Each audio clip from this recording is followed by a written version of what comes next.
The company behind Britney Spears wanted to push this Korean girl group but failed so miserably, they never thought of coming back to Korea again.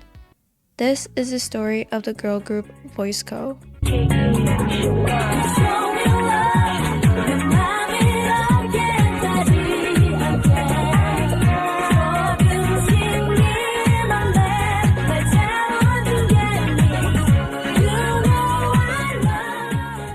Jive Records, an American label founded in 1981, later became part of Sony Music Entertainment and was a major force in pop music during the late 1990s and 2000s. The label also pursued international expansion, including efforts in Asian markets. They chose South Korea as their experimental grounds and meticulously chose well-known Korean artists to help with the composition of the group. Rina from Diva and Yeongun, famously known for being part of the duo Brown Eyes, had helped co-produce this group.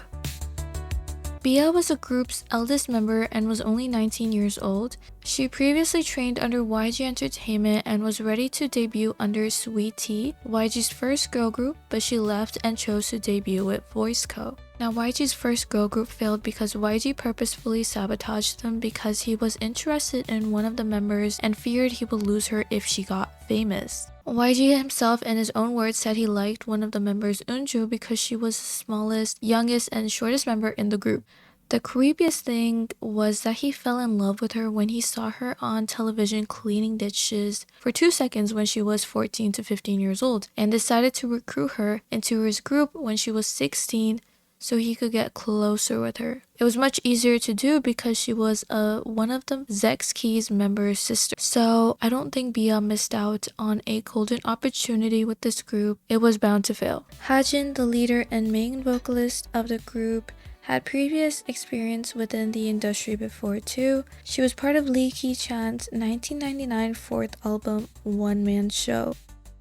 Hangah was a rapper and vocalist of the group and was also a first-year student at Hajin University in the social science department and was admired for her visuals and husky voice. And finally, Choa was a maknae. Being 18 at that time, was still enrolled in high school, and due to those rules, she had to keep her hair short. So in October of 2001, the girls finally made their debut with Show Me Love. Included in that album, they had a song that covered Britney Spears' song Lucky. They were given special permission by her and her team to release the song in their album. And the reaction to the group was pretty unexpected. They didn't do as well as the group was projected to be. There were talks of the girls performing with Backstreet Boys and other artists among the company, but unfortunately that wouldn't happen.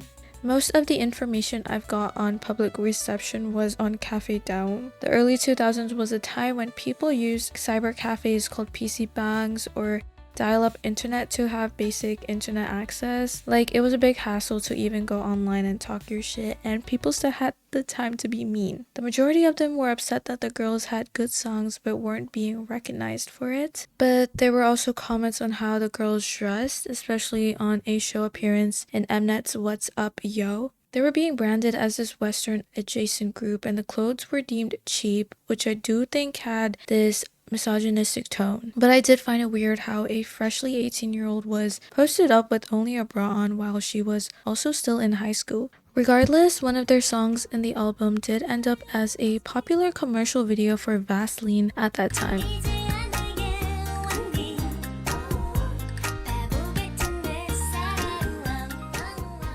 Later in 2002, they came back again with their song Ice Baby that was part of the Ice Age movie for the Korean release. It received an okay response, but again, it didn't give the group much recognition. They had great collaborations and it was still quite useless for the group.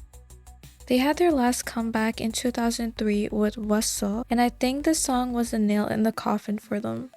Their promotion started to decline and the group just faded away by early 2003. And in 2003, Jive officially left South Korea. Unfortunately, the main gripe people had with this group was the over-reliance of the girls being produced by celebrities and a big company rather than giving the girls legitimate promotions. But also 2001 to 2002 was a very competitive time for girl groups. We had Jewelry, Sugar, Chakra, and groups like FinKL and SES still dominating. Jive was just not ready to learn what it took to promote properly in Asia, nor the patience, and since idols don't earn money on music shows and promotions, the company may have lost more money and cut their losses and left. 3 of the members since the disbandment never came back to the spotlight, and it's unknown where they are now. Only Hajin came back in 2011 as a trot singer and made an album while being signed under Sidus HQ. But around 2018, she dropped the news of her retirement. It's unfortunate a girl group with such solid songs had to end in such a mysterious way.